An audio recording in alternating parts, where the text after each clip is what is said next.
C'est un vol de nuit, vol accompli par quelqu'un manifestement bien informé. C'est un cambrioleur expérimenté et extrêmement adroit. On a l'impression que c'est une copie d'Arsène Lupin. La place de ce genre d'événement, c'est plutôt au cinéma que dans la réalité. C'est un film, quoi. Dans l'histoire des vols de tableaux, c'est sans doute le plus terrible en termes de dommages apportés à notre patrimoine. Oui. Le voleur entre à 3h35, il ressort du musée d'art moderne à 3h51. En 16 minutes, 5 œuvres majeures ont disparu des collections françaises.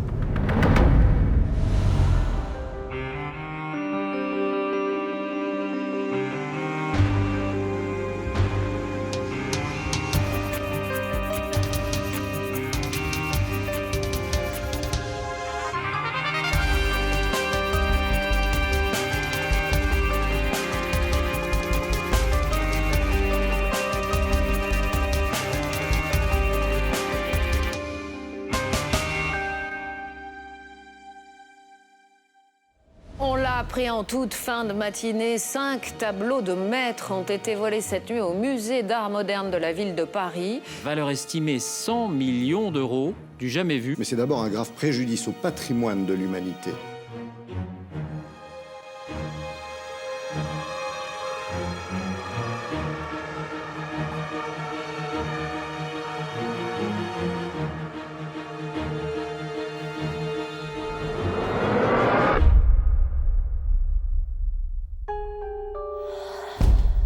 C'est un vol exceptionnel, le plus important qui soit intervenu dans un musée français depuis 40 ans. 5 toiles de maître volées en cette nuit du 19 mai 2010 au musée d'art moderne de la ville de Paris. Mais quelles sont ces peintures de Matisse, Braque, Picasso, Modigliani et Léger que l'on doit qualifier de chefs-d'œuvre? Le tableau d'Henri Matisse date de 1905 et celui de Georges Braque de 1906. Tous les deux sont des paysages caractéristiques du fauvisme, un mouvement artistique marqué par l'audace des couleurs, appliquée avec force et de manière instinctive. Le tableau de Picasso est une œuvre de sa période cubiste. À partir de 1907, mon grand-père, comme d'autres artistes, et notamment Modigliani, découvre l'art primitif, venu d'Afrique et d'Océanie, au Musée de l'Homme. La simplification des formes et l'abolition de la notion de perspective conduiront ainsi Picasso au cubisme, dont le pigeon au petit pois de 1911 en est ici une parfaite illustration. Pour Modigliani, cette découverte des artistes primitifs l'inspire dans la représentation de portraits féminins aux formes étirées et au visage sans regard, dont la femme à l'éventail de 1919 est un exemple caractéristique. On dirait un masque. Le tableau de Fernand Léger représente une nature morte, un thème classique dans l'histoire de l'art. Cette nature morte au chandelier date de 1922. Elle est composée comme un collage de plusieurs objets, une table, un chandelier, une tasse, une fenêtre avec un paysage à l'extérieur. C'est ce qu'on appelle sa période moderniste, et cette manière frontale de représenter les objets sur un seul plan s'inspire directement du cubisme. On évoque pour ces 5 œuvres une valeur totale de 100 millions d'euros. Mais c'est surtout un préjudice porté au patrimoine de l'humanité, car chaque œuvre est unique et ne peut être remplacée. Et ce n'est pas seulement pour le montant du butin que cette affaire est exceptionnelle. Des caractéristiques du vol jusqu'à son épilogue, c'est une succession d'incroyables rebondissements. Nous sommes le lendemain matin, le 20 mai 2010, au moment de la découverte du vol. J'apprends la nouvelle du vol chez moi. Il doit être un peu plus de 7 h du matin et c'est le responsable de la sécurité du musée qui m'appelle et qui, dans un premier temps, m'annonce la disparition de 4 tableaux. Il me rappellera 5 minutes plus tard pour me dire qu'un 5e tableau a disparu. Et à ce moment-là, je suis comme assommé par cette nouvelle que j'ai du mal à réaliser. Et j'appelle immédiatement la direction des affaires culturelles. Coup de téléphone. Et donc, de voir afficher le nom d'un directeur de musée de cette importance à une heure aussi inhabituelle, c'est évidemment parce qu'il y a un événement majeur, c'est le cas. Et là, évidemment, la préoccupation, c'est quel tableau ? Et là, il me déroule, évidemment, Modigliani, Picasso, Braque, Léger, Matisse. Et je prends ma bicyclette et je vais en bicyclette de chez moi jusqu'au musée en longeant les quais. C'est une très belle journée. Il fait un temps absolument splendide, le ciel est parfaitement bleu et il fait presque doux. C'est l'ambiance de Jacques Dutronc, hein. C'est Paris se lève, Paris se réveille. Donc c'est tôt, c'est beau, c'est dramatique. C'est comme si on m'avait appris le décès de quelqu'un de proche ou que j'admire ou que j'aime et que je me rends donc à son chevet. C'est la même violence, celle de la mort de quelqu'un.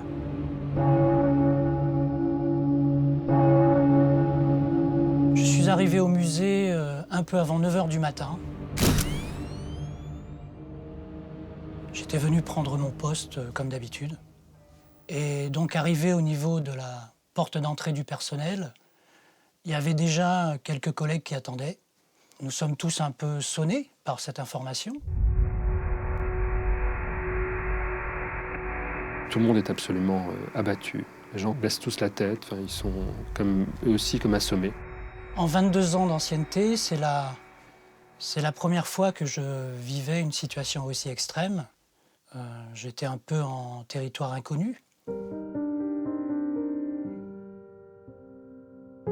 Et en m'approchant de la fenêtre, je vois les policiers qui sont là et à l'extérieur, il y a posé sur le sol les cadres des tableaux disparus.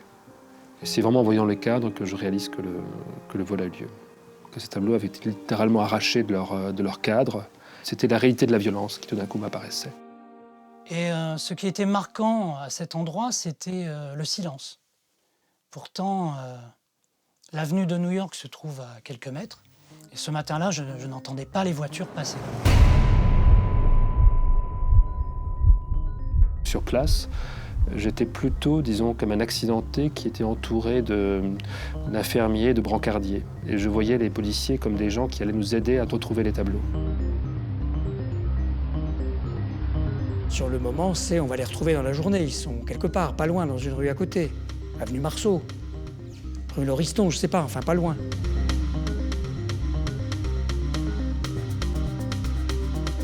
Ils sont passés par l'une des baies qui se trouve côté quai de New York. Et la nuit, c'est évidemment un endroit assez désert.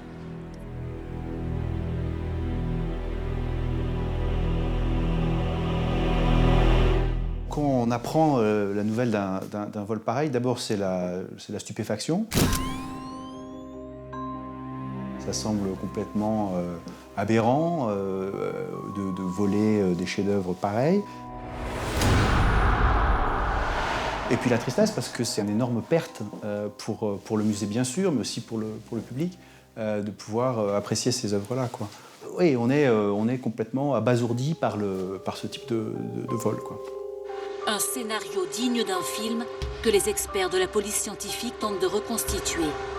Le vol au musée d'art moderne de Paris, c'est effectivement la dernière affaire la plus spectaculaire dont a été saisie la BRB.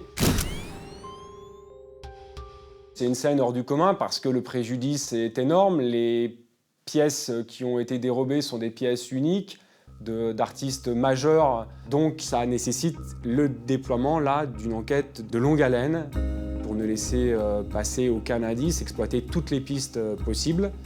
Chaque année ou presque, des œuvres d'art sont volées dans les musées français.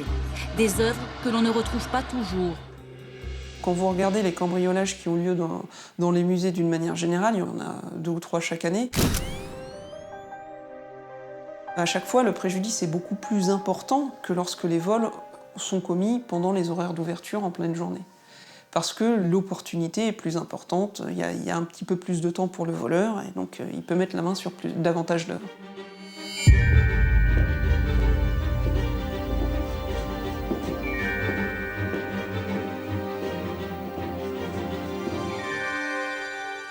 La découverte du vol s'est faite lors de la dernière tournée des agents de nuit, qui s'est faite un peu avant 7 h du matin. Ils ont été alertés par l'absence de tableaux sur les murs et par le fait que la fenêtre qui donne dans la grande salle, où il y avait le Fernand Léger, était entièrement ouverte. Une fenêtre qui, en principe, ne s'ouvre pas. Alors ce que l'on sait pour l'instant, c'est qu'une vitre à l'arrière du musée a été brisée, ainsi qu'un cadenas qui aurait été brisé. Et puis les caméras de surveillance du musée ont constaté qu'un individu s'était introduit cette nuit dans le musée.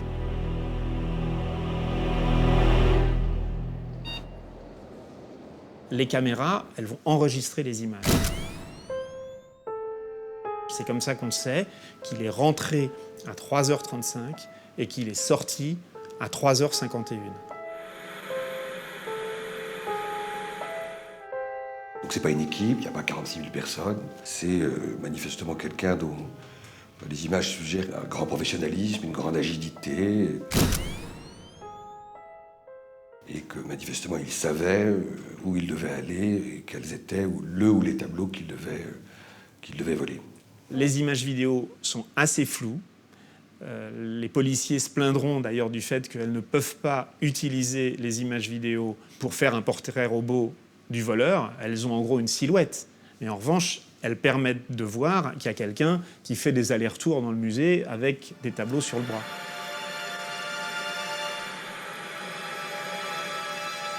Pour moi, en tout cas, ça ne peut pas être juste Arsène Lupin qui est entré dans le musée d'art moderne et qui a fait une bonne pioche. Pour décrocher les tableaux de cette importance, d'une manière qui semble assez facile, pour moi, incontestablement, derrière, c'est très organisé. Et je ne cesse de le penser, je ne cesse de le répéter. C'est évident que le vol était un vol, disons, organisé avec un haut degré de perfection. Un voleur a été filmé par les caméras de surveillance. Il est passé par la fenêtre arrière en cisaillant un cadenas. Le musée est pourtant doté d'un système d'alarme. La mairie de Paris, visiblement embarrassée, reconnaît ce soir qu'il était défectueux depuis 2 mois. Il y a 3 personnes en permanence dans le musée qui donc étaient là et le système a donc été déjoué de toute évidence puisque les 3 personnes présentes n'ont rien vu. Sur une des alarmes, le niveau sonore est insuffisant, voire inexistant. Et que si la vidéo s'est mise en marche, elle n'a pas renvoyé l'alerte au système sonore, au système visuel. En fait, le système est en carafe. Il est en carafe depuis 2 mois. Je lisais, j'entendais dans la presse, musée coupable, personnel incompétent, faute grave, défaillance. Mais les vigiles n'ont rien vu. L'alarme n'a pas sonné, elle était en panne depuis 2 mois. Un incroyable défaut de surveillance. C'était très difficile pour moi de rester insensible à ce genre d'attaque ou de critique virulente. La sécurité, c'est une chaîne avec plusieurs maillons. Et donc, quand il y a une défaillance au niveau d'un maillon, toute la chaîne est concernée. Mais je ne parlerai pas de culpabilité. On savait qu'il y avait des choses qui ne marchaient pas très bien. Cette chose-là, on en attendait la réparation. Mais on ne s'attendait pas. Enfin, je veux dire, ce qui est peut-être difficile à s'imaginer aujourd'hui, c'est que ça ne paraissait pas possible qu'on puisse faire ce vol. Mais ce qui me trouble, c'est que cette réparation qui n'a pas été effectuée encore sur une alarme pour son niveau sonore est un élément d'information qui a forcément été partagé. Donc je pense qu'ils savent, oui.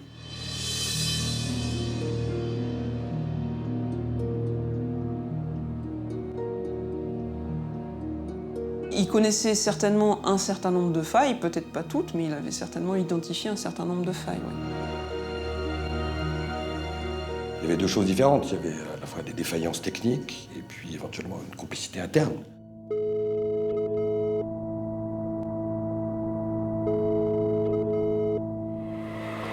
Quand on est saisi d'une affaire de vol, l'obligation qui va être faite, c'est de ne pas oublier des gens pas forcément soupçonnés, mais en tout cas soupçonnables. Donc nécessairement, ça va passer par vérifier l'emploi du temps des gens qui peuvent être employés.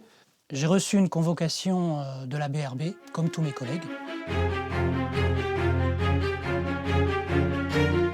Ça a duré à peu près 1 heure. C'était des questions très simples sur ma vie personnelle, sur des éléments suspects que j'aurais pu repérer éventuellement les jours ayant précédé le vol. Ils ont fait une 30aine d'auditions, toute une partie du personnel y est passé. Ils se sont même renseignés sur un certain nombre de visiteurs. Ils n'ont rien trouvé de ce côté-là.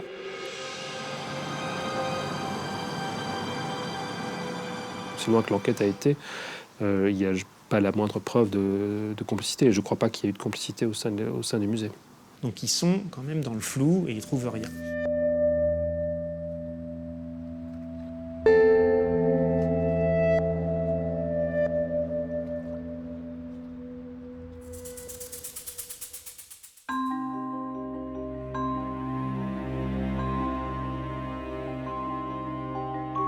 Quelques mois plus tard, ils ont une information.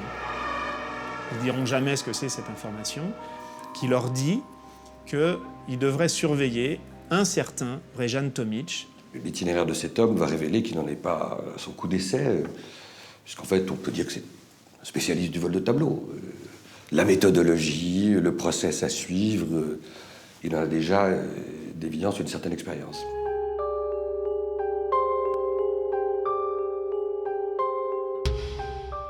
Alors, Vrejan Tomic, il a 42 ans, il est assez grand, c'est un sportif, il court vite, comme il dit, c'est un très bon sprinter.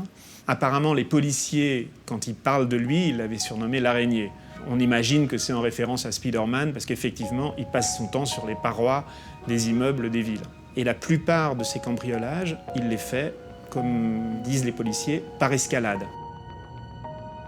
On a l'impression que c'est une copie d'Arsène Lupin. Quand on lui demande sa profession, il dit cambrioleur. Quand on lui demande s'il a fait autre chose dans la vie, il dit « Ah bah oui, j'ai un diplôme d'électricien que j'ai passé en prison, je m'en suis jamais servi, je vis de mon... » Il ne dit pas de son art, mais il pourrait le dire, parce que par ailleurs, il est assez ironique. Mais il dit « Je vis de mes vols ». Il y a donc un suspect identifié, c'est un cambrioleur expérimenté. La particularité d'un vol de tableau dans un musée est que sa préparation est en fait assez facile. En effet, le voleur a tout le loisir d'effectuer autant de repérages qu'il le souhaite. Il lui suffit, comme n'importe quel visiteur, vous et moi, de venir plusieurs jours de suite, prendre un ticket d'entrée et de se promener en observant précisément les différents systèmes de sécurité, tout en imaginant son parcours le jour J. Pour voler un petit tableau, les cambrioleurs agissent souvent en plein jour. C'est le vol à la décroche. Mais pour un grand tableau, dans un musée très fréquenté, ils optent plutôt pour un vol de nuit. Il s'agit alors d'un vol beaucoup plus élaboré qui demande une expérience importante, car il faut se mesurer à un système de sécurité normalement très efficace. Ce type de vol n'est pas un vol d'opportunité. Dans notre affaire, le malfaiteur prévoit un vol rapide, ne restait que quelques secondes, 1 minute tout au plus, pour s'emparer d'une seule toile de Fernand Léger. Et pour cela, il a préparé son forfait méticuleusement. Il est d'abord allé faire son marché, donc il est allé au Castorama de la place Clichy, il explique, pour chercher tout le matériel dont il a besoin. Des ventouses à l'escabeau, de la pince coupante au petit tournevis pied de biche pour pouvoir retirer les clous, une perceuse visseuse à pile. Il dit, tout ce matériel-là, ça m'a coûté 200 €. Il se souvient très bien de toutes ses courses. Et ensuite, il va aller, plusieurs nuits de suite, préparer sa fenêtre.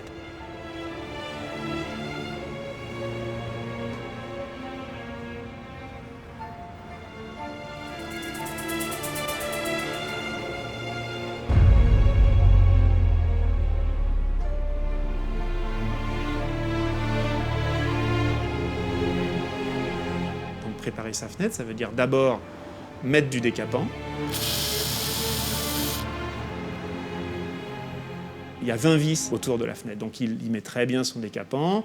Après, il revient le lendemain, le décapant a commencé à agir. Après, il va utiliser le papier de verre pour retirer toute la peinture et qui lui permettront ensuite de bien dévisser les vis et pour pouvoir, au dernier moment, retirer la fenêtre.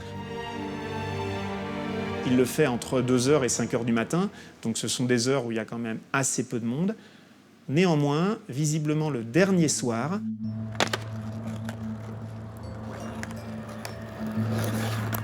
il y a un skater qui était dans le coin et qui, après le vol, viendra dire qu'il a vu quelqu'un autour de la fenêtre et il reconnaîtra effectivement Tomic plusieurs mois plus tard quand il se fera prendre en disant « bah oui, c'est effectivement lui que j'avais vu traîner autour de la fenêtre ». En fait, il ne traînait pas du tout, il était en train méticuleusement de préparer son vol du lendemain.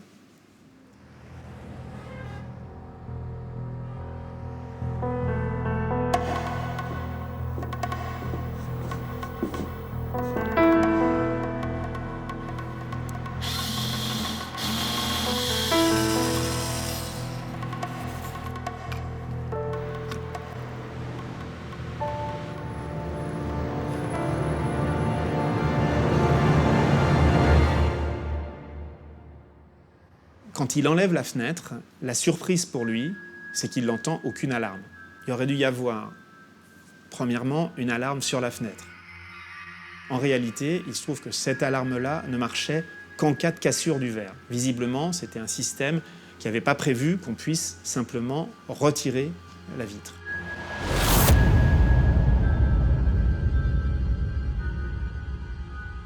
Deuxièmement, en principe, il y a aussi des alarmes volumétriques qui sont mises en place.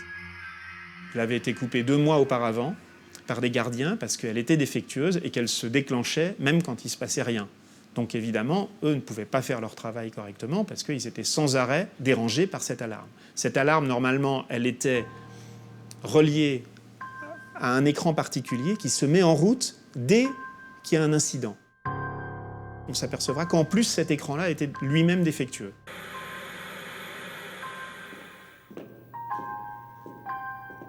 Et enfin, il supposait qu'il y aurait peut-être une alarme sur le tableau.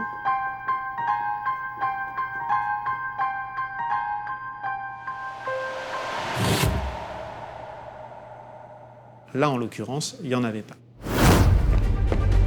Dans la mesure où il n'a rien entendu, une fois qu'il a pris le premier, il est ressorti, il l'a posé sur le balcon. Là, il s'est dit quand même, l'occasion est trop belle, je vais continuer et je vais voler davantage. Il rentre à nouveau dans le musée, il va dans la salle qui est juste à côté, la salle 1, contiguë, et là, il va voler 3 autres tableaux. La pastorale d'Henri Matisse, d'Olivier Lestac, de Georges Braque, le célèbre Pigeon au petit pois, qui est une toile cubiste de Pablo Picasso. À ce moment-là, il se pose une nouvelle question, est-ce que je m'arrête, est-ce que je continue ? Il avait écarté la possibilité de voler un Modigliani, parce que la salle 8, elle est à l'autre bout de l'étage. Il se dit, je vais quand même aller voir, et encore une surprise, la chaîne n'est pas fermée. Le cadenas est là, mais le cadenas n'a pas été fermé. Il a eu simplement à retirer le cadenas et à ouvrir la chaîne. Et là, dans la salle 8, comme d'habitude, il dit qu'il a fait son choix en prenant la toile qui lui plaisait le plus, La femme à l'éventail, de Modigliani. Il est sorti. Là, il avait 5 toiles. Il s'est dit, peut-être que ça suffit comme ça.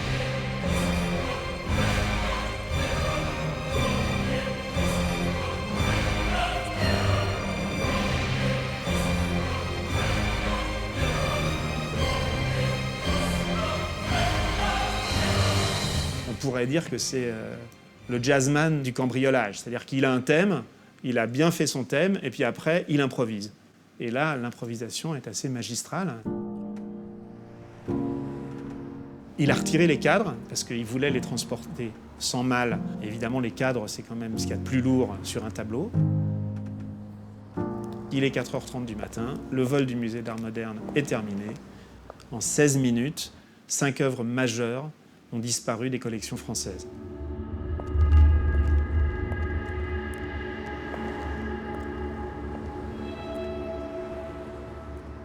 Je n'imagine pas qu'à 4h du matin, aussi bien préparé, tout d'un coup, on soit pris, disons, d'une inspiration soudaine.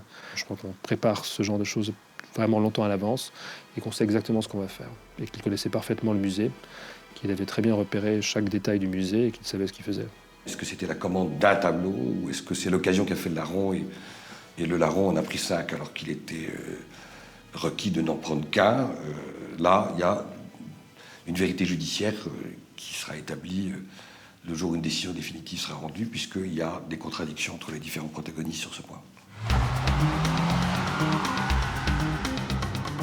Tomic raconte qu'à 4h30, il a pris sa voiture et il est parti vers l'Est parisien. Ce qui est prévu, c'est qu'il retrouve, une fois que tout ça est terminé, son commanditaire. Ils ne se sont pas donné de rendez-vous, ils ne savent pas exactement quelle sera l'heure. En revanche, ils ont un lieu où généralement ils font des échanges de marchandises, qui est un parking public dans le 12e arrondissement, et ils se retrouvent au 4e sous-sol à chaque fois pour faire les échanges de marchandises.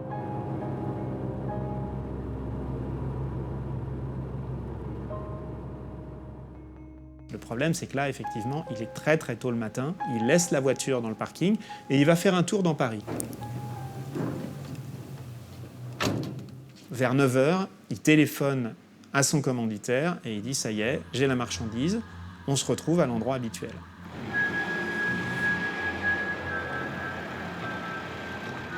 Ces deux-là se connaissent, ils ont travaillé ensemble depuis quelques années, de façon intermittente, mais enfin suffisamment pour s'être donné des surnoms. Et ce qui est assez amusant, c'est qu'ils se donnent le même surnom. Ils s'appellent Joe.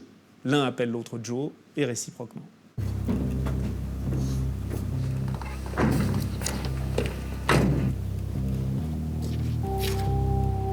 Ce deuxième homme, Jean-Michel Corvez, c'est un antiquaire. Il a 55 ans, classe. En fait, les policiers vont assez vite s'apercevoir qu'il ne vend pas grand-chose et qu'en revanche, il a une partie cachée de sa vie qui est celle de receleur.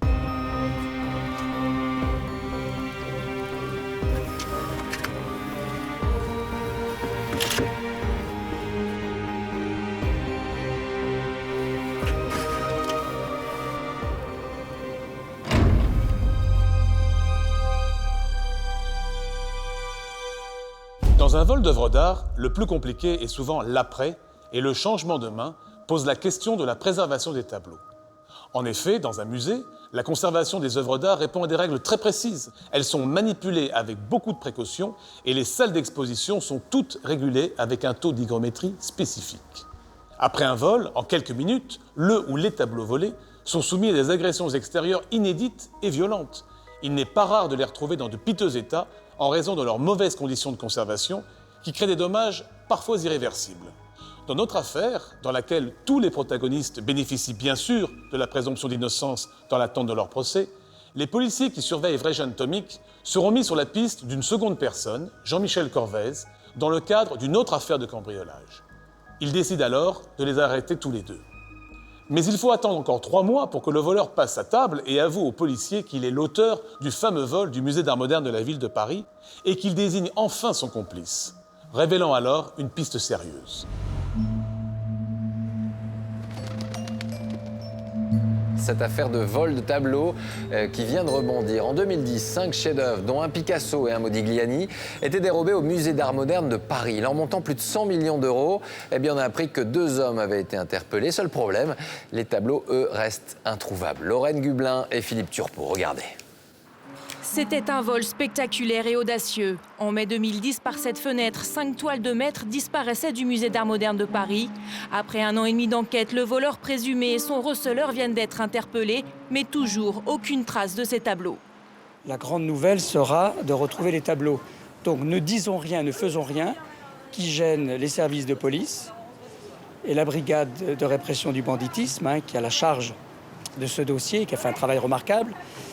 Et en même temps, la nécessité pour le monde de l'art, pour notre musée, pour Paris, pour nous, de récupérer ces 5 tableaux qui sont des chefs-d'œuvre du patrimoine mondial.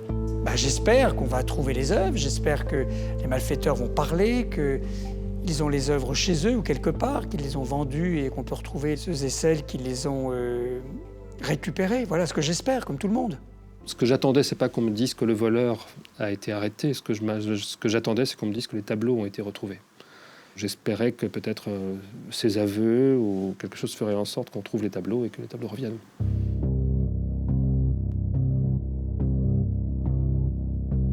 Tomic Lissa dit que c'est une commande de M. Corvez.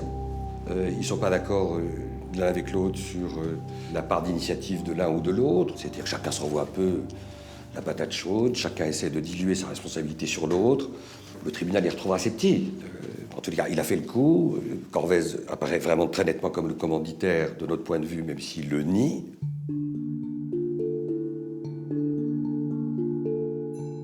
Jean-Michel Corvez, il affirmera pendant toute l'instruction qu'il avait un commanditaire à l'étranger. Il précisera qu'a priori ce commanditaire était même dans les Émirats, mais il refusera de révéler le nom du commanditaire. Il expliquera même qu'il a peur des représailles. Il va aller plus loin, il va dire à un moment qu'il a perdu sa femme, qu'il a perdu son commerce, qu'il a perdu son argent et qu'il veut conserver sa vie. Il affirme que le commanditaire, après ce vol et son retentissement, a eu peur et a pensé que les œuvres, elles étaient plus exploitables et donc aurait changé d'avis et se serait effectivement rétracté. Le pigeon au petit pois de Picasso, la pastorale d'Henri Matisse, l'olivier de Georges Braque, les chandeliers de Fernand Léger, la femme à l'éventail de Modigliani. Des chefs-d'œuvre trop connus pour être revendus, disent les spécialistes. Aucun collectionneur au monde n'est assez stupide pour mettre son argent dans un tableau qu'il ne peut ni montrer à d'autres collectionneurs, ni revendre, sans aller en prison. Personne, aucun acheteur au monde ne touchera à ces œuvres. Effectivement, quand vous lisez dans la presse, tel Modigliani s'est vendu pour tel prix, on se dit, bon ben voilà, les œuvres d'art c'est fantastique, ça vaut une fortune, il y en a plein des musées, voilà. Mais aucun collectionneur aujourd'hui ne voudra toucher de près ou de loin à ces œuvres. Donc, de facto, ils ne valent rien. C'est-à-dire qu'ils auraient volé les affiches des tableaux à la boutique du musée, c'était pareil. Les œuvres d'art volées, les plus célèbres, ont été retrouvées parce qu'il n'y a pas de débouché pour ces œuvres d'art. Ça semble impensable aujourd'hui qu'un individu, à part dans James Bond, achète la femme à l'éventail de Modigliani qui a été volée au musée d'art moderne de Paris. On n'a jamais vu un collectionneur dans son château en Suisse qui achète des œuvres volées pour compléter sa collection.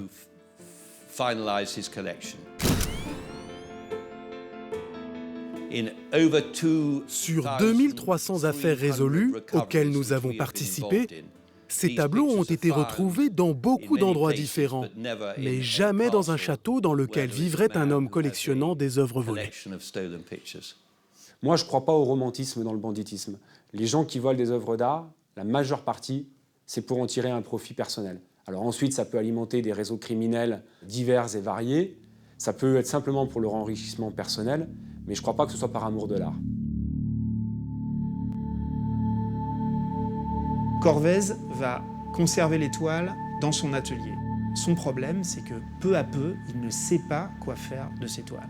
Qu'il s'aperçoit que la pression est considérable, que ces toiles, c'est des sortes de bombes à retardement, d'autant qu'il a des problèmes d'argent, il veut vendre son commerce, et pour ça, il faut qu'il le fasse visiter. Et faire visiter son commerce avec les toiles à l'intérieur, même cachées, il dit qu'en tout cas, il ne peut plus avoir les toiles chez lui. Donc il cherche qui pourrait éventuellement conserver ces toiles. Et la personne qui va accepter de le faire, c'est une de ses connaissances professionnelles, qui est devenue son amie, on pourrait dire, qui s'appelle Byrne, qui lui est un artisan, un expert en joaillerie et en horlogerie. Les toiles changent une deuxième fois de main et passent dans celle de Byrne.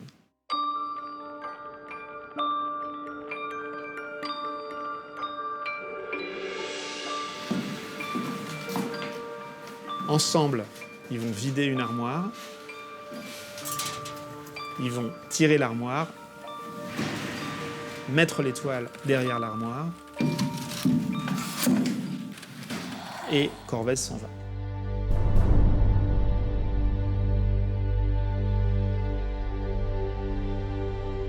Ce que Byrne raconte, c'est que 3 mois auparavant déjà, Corvèze lui a proposé une des toiles, à savoir le Modigliani.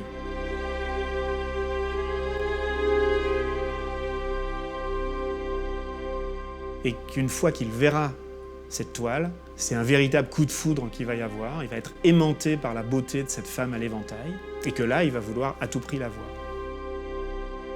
Corvèze va le lui proposer pour 80 000 €.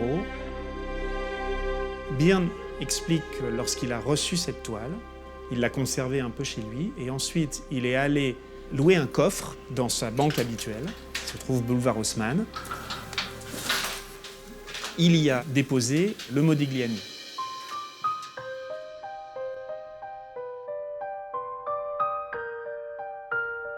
Byrne est entré très tôt dans les radars des policiers. Ils se sont aperçus que Byrne avait des discussions avec Corvèze. Quand Byrne est interpellé, les policiers perquisitionnent son atelier.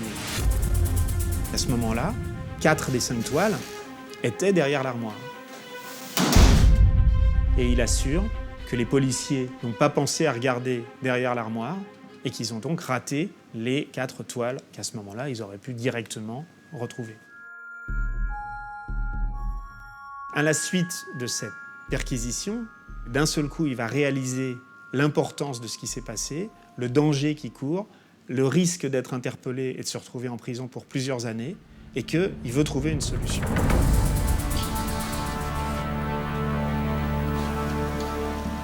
Il a pété les plombs, il a eu peur, il a senti que la police était sur lui, il aurait détruit les tableaux. Il dit qu'il les a jetés dans la benne à ordures.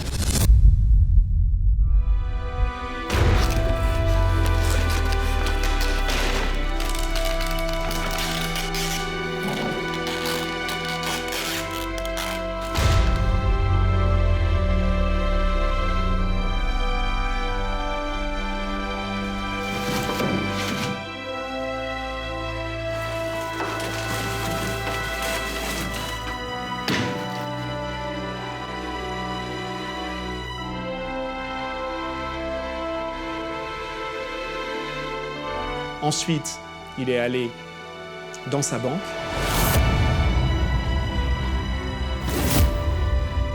La cinquième, celle qu'il aimait tant, est allée rejoindre les 4 autres toiles dans la poubelle.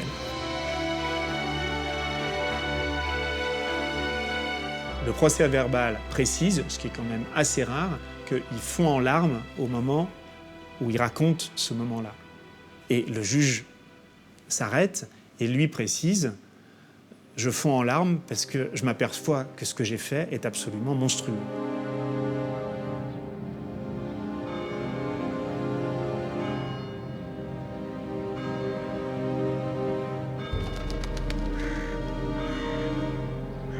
C'est un acte qui me paraît, disons, irrationnel et impensable. Pendant plusieurs jours, j'essaie de m'imaginer comment il a pu physiquement le faire. C'est-à-dire, je crois que je me promène dans Paris en regardant les poubelles, on essaie de voir comment un tableau peut rentrer dans une poubelle, comment c'est possible de le détruire, comment matériellement aussi on peut casser un châssis d'un tableau ancien avec la toile et comment tout ça est possible. Et j'ai beaucoup de mal à l'imaginer. Et je n'arrive en fait pas du tout à l'imaginer. Un seul tableau, peut-être que je me serais résigné. Mais 5 tableaux, non, je ne peux pas le croire. Parce qu'y croire, c'est presque considérer que l'affaire est close. Si on a été assez fou pour accepter de prendre ces toiles, il ne me semble pas absurde d'être assez fou pour les jeter à la benne à ordures. Dans l'histoire de la BRB, je crois que des œuvres d'art détruites, au moins officiellement, il n'y en a pas encore. On peut penser que c'est un stratagème pour essayer d'éviter qu'on tire le fil rouge jusqu'à ceux qui finalement, peut-être, vraisemblablement, ont été les bénéficiaires ultimes de ces tableaux, selon toute vraisemblance, dans un pays étranger. Les policiers vont essayer de voir si les toiles pourraient être au Maroc, si les toiles pourraient être en Israël, si les toiles pourraient être aux États-Unis, si elles pourraient être en Grèce. Tous les pays où Byrne a l'occasion de se rendre en vacances, plus ou moins régulièrement. Malheureusement, aucune piste n'a pu être remontée sur ce qu'auraient pu devenir les tableaux.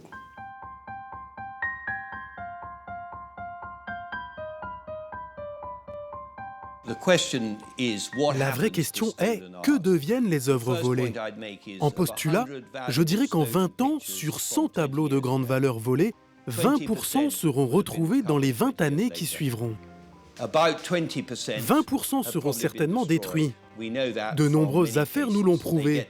Ces tableaux deviennent trop dangereux à garder, ou ils sont endommagés, et les resellers n'imaginent pas qu'ils peuvent être restaurés. 20 à 30 autres pourcents sont sûrement vendus à des collections privées et dont les acheteurs ne savent pas qu'ils sont volés. Il faut alors attendre une cinquantaine d'années pour qu'ils soient à nouveau vendus et qu'on retrouve leurs traces. Et les criminels en gardent probablement 10 à 15%, parce qu'ils espèrent que s'ils sont arrêtés pour une autre affaire, ils pourront utiliser les tableaux pour négocier avec les magistrats et ainsi réduire leur peine. Certains de ces tableaux sont utilisés comme une garantie dans le milieu du banditisme.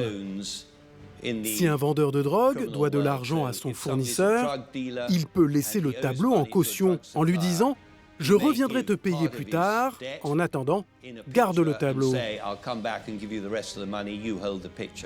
Où sont passés les tableaux du MAM? Dans ce cas précis, nous n'en avons aucune idée.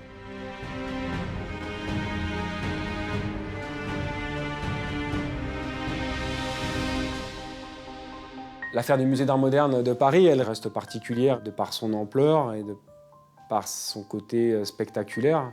Et puis elle laissera toujours un goût d'inachevé dans l'esprit des enquêteurs du groupe de répression du trafic d'objets d'art, tant que les œuvres n'ont pas été retrouvées. Mais ce souvenir-là est un traumatisme, c'est une violence. C'est peut-être le souvenir le plus douloureux de ma vie professionnelle. C'est une affaire dont je rêve. Parfois, il m'est arrivé de faire des cauchemars ou des rêves dans lesquels un tableau apparaissait, celui de Fernand Léger, par exemple. J'y pense beaucoup et j'y pense tous les jours, et j'espère tous les jours que ces tableaux réapparaîtront. Avec, je dois dire, un tableau qui pour moi est le tableau le plus important à mes yeux, mais c'est peut-être un attachement plus sentimental, mais le petit tableau de Matisse. Et c'est un tableau qui exprime une sorte de joie de vivre, et je trouve que symboliquement, ça serait important que ce tableau revienne au musée.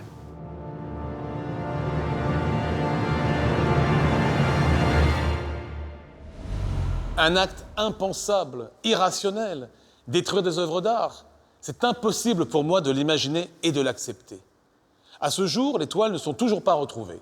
Le juge d'instruction parisien a achevé son enquête et le procureur réclame le renvoi de messieurs Tommy, Corvez et Byrne devant le tribunal correctionnel pour association de malfaiteurs, vol et recel. Les 3 hommes, qui ont déjà accompli plus de 3 ans de détention provisoire, restent, c'est important de le rappeler, présumés innocents dans l'attente de leur procès, et ils comparaîtront libres.